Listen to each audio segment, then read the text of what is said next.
Hello everyone. We have a game with the black pieces against Professor Manu, rated 1676. Let's see what happens. Well, we have a Caro Kann exchange on the board, so let's just play that. We get both of our knights out. Standard development. We get our bishop out, and we close the pawn chain. Easy enough.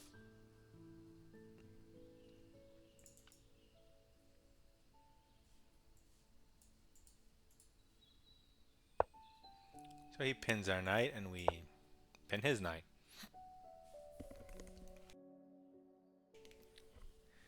The position is similar from both sides. Let's see what changes. We're going to play e6. He brings his bishop out and pins our other knight. Both of our knights are pinned.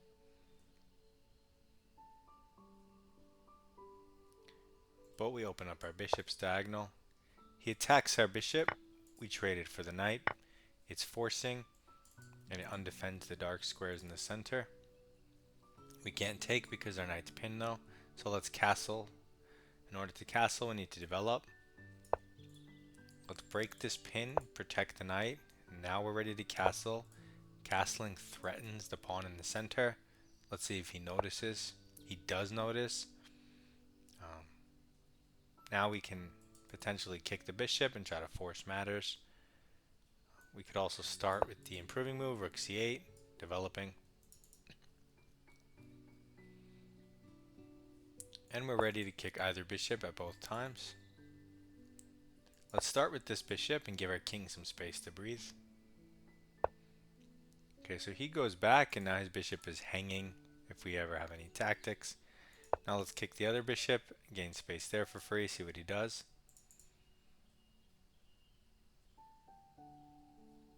If he goes back here and you take the pawn, he has this check.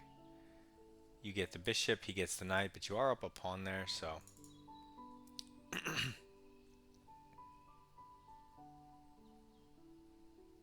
And our position is standard. We have our pawn chain as we normally do.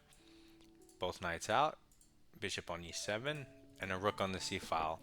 I mean, this is just the basic start of, how many Caro Kann positions like this. And he's thinking, should I take the knight? Should I not take the knight? Probably retreat is best, but it's his game. He can do what he wants. So he retreats all the way, so he doesn't hinder any of his pieces. Although I said it was the best, who am I? Who am I to say? Maybe it's not the best. I don't know. So if you go here, you're hitting the pawn, but that's easily defended.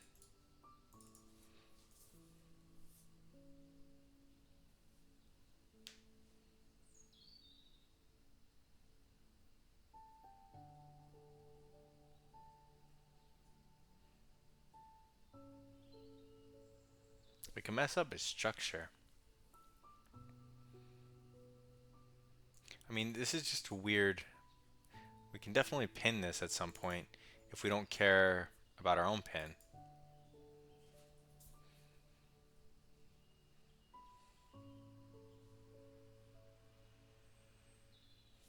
We could also just do normal stuff. No reason to go crazy.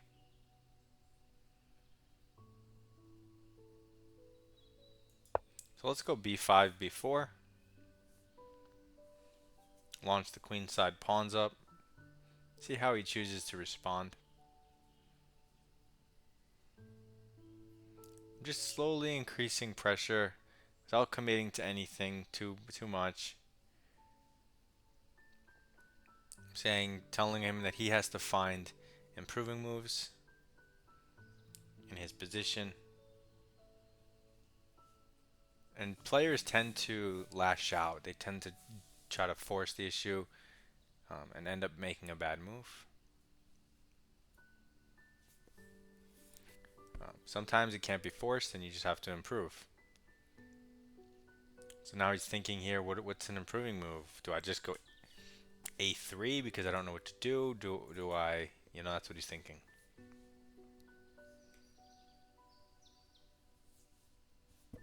Maybe he'll move the knight and try to defend the pawn chain. And that's what he does. It protects the pawn and gets ready to go c3, but I'm also ready to, start my minority attack. Also, that knight was defending the a2 pawn. So now when I go knight here, I'm hitting 2 pawns. And how do you defend both? Queen b3. That's how. But the knight coordinates with the rook. Now that the knight's out of the way. So you can't actually defend this pawn. He might just push it with that realization, but that traps the rook. Okay, so in the Caro Kann, you most often play on the queen side, and this is a great example. You only need one little weakness in any chess game to just get the winning advantage. So he does go here saying, hey, if you take the pawn, I'll just move my rook over, and white will have advantages there. But we're not going to do that. We see the tactic of just a trapped rook, right? A one move tactic trapped rook. We don't automatically take this free stuff because we see the rook. So he moves his knight. Let's take the rook, which hits the queen. He takes back. Fine. So now we're up material. We want to trade more stuff. So I'd like to move this knight somewhere so we can trade bishops and just more material with an easily winning endgame. So I'm thinking knight d7 because he can't avoid the trade. His bishop's simply hanging.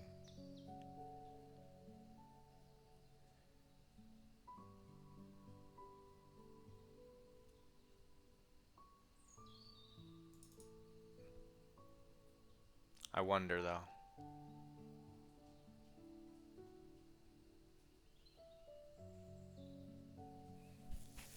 I mean, I guess we could just do that. It's simple enough. Okay, let's just go with that original plan of trading stuff. It may look weird to you to move your knight back, but hopefully the logic is very clear on why and how it works. It's not like we're retreating and then he gets to improve his bishop and... Okay, so he takes. Now we takes.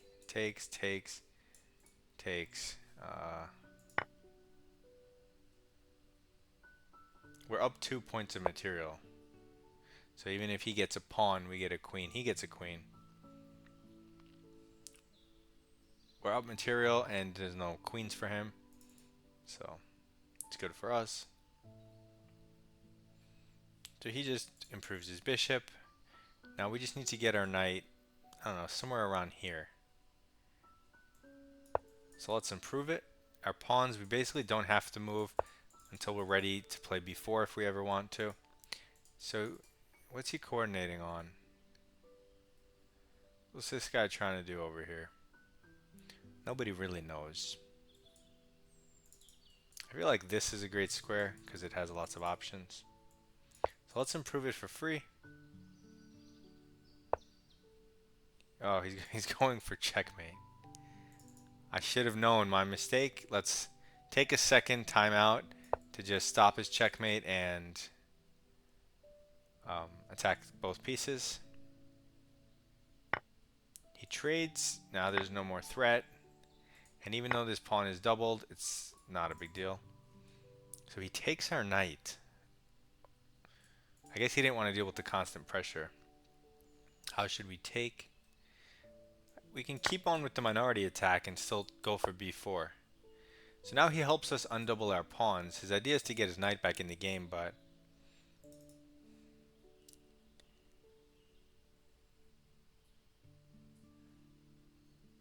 here. Yeah, the knight's not trapped in any line, so let's just undouble our pawns. And now we can play our move b4. And we have their weakness that we wanted on the c3 square. We can double our rooks and apply pressure down the c-file. He can't match it because he doesn't have the same number of rooks. Okay, so we can just take, and it's for free. He's probably going to push.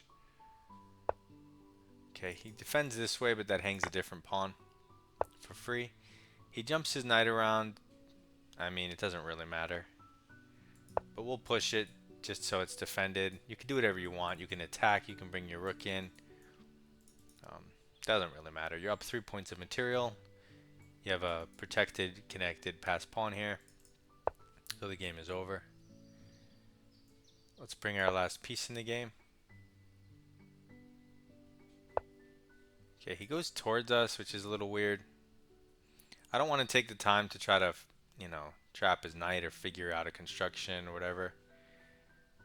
So let's just push this pawn and try to get rid of it. It's our one weakness that he can attack and probe, and be annoying about. So let's just try to full send it up the board, see what he does.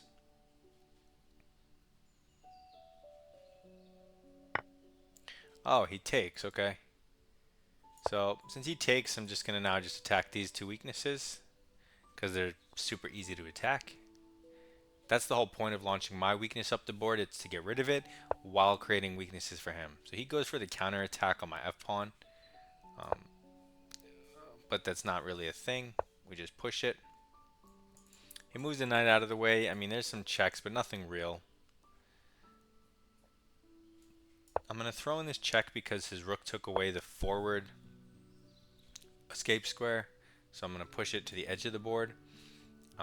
And then I'm going to take the free stuff. And now this rook is in a great position, shooting lasers and has a pressure.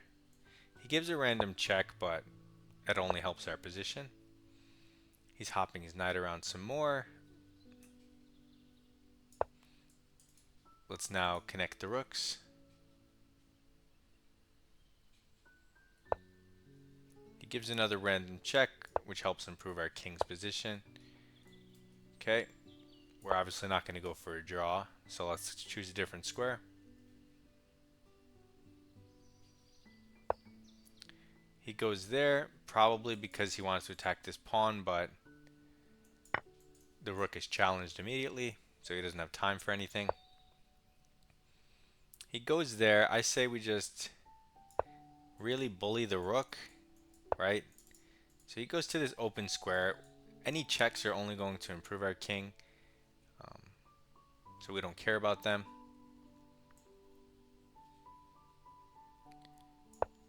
We can harass his knight a little bit. Nothing in particular, just move, kind of randomly seeing what he's going to do. Try to get his knight awkward. Like over here, it's kind of awkward. We can improve our king and push our pawns. We can double stack and attack his king. Maybe we'll do that, and we can also force trades. So he goes here. Again, threatening nothing but random checks. So this check makes his knight worse and makes our king better. So hopefully you can see why random checks aren't good, are always good. So his knight's worse and my king's better, right? So not good. Why is my king better? Because it supports these pawns which I want to push. But let me take free stuff with check. And now when we go back, we're threatening the trade and the mate. So we're forcing the issue, making him trade. And now you can truly see the discrepancy in strength between a knight and a rook when it's just those two on the board. You can see the knight has nothing to do and the rook never has to move. And then when the knight eventually attacks the rook, it's like, okay, I'll just go somewhere else. Yeah, so let's just keep pushing. We'll pin the knight because he was going to sack it for our queen pawn. Now we take the knight.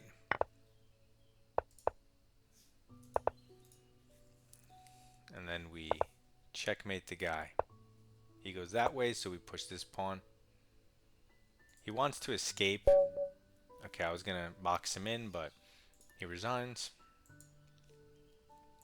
So let's go through the game. We get a Caro Kann exchange on the board, which is very popular so far, so you should be ready for it.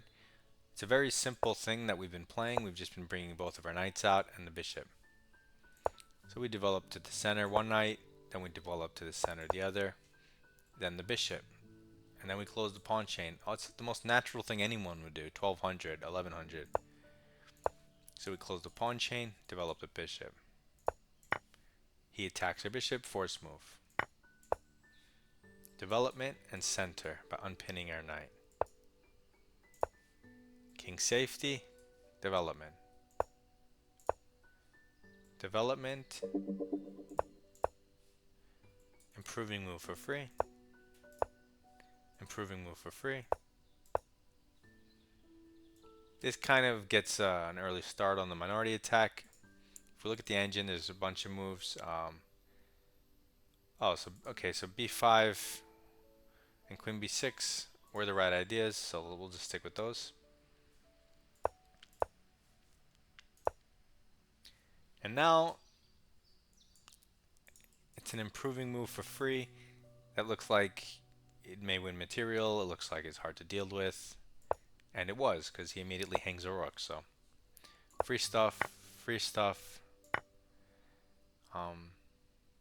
And now I went for the liquidation option. That the computer calls it a mistake because if the engine always goes for the most aggressive, most tactical, most dominating, line.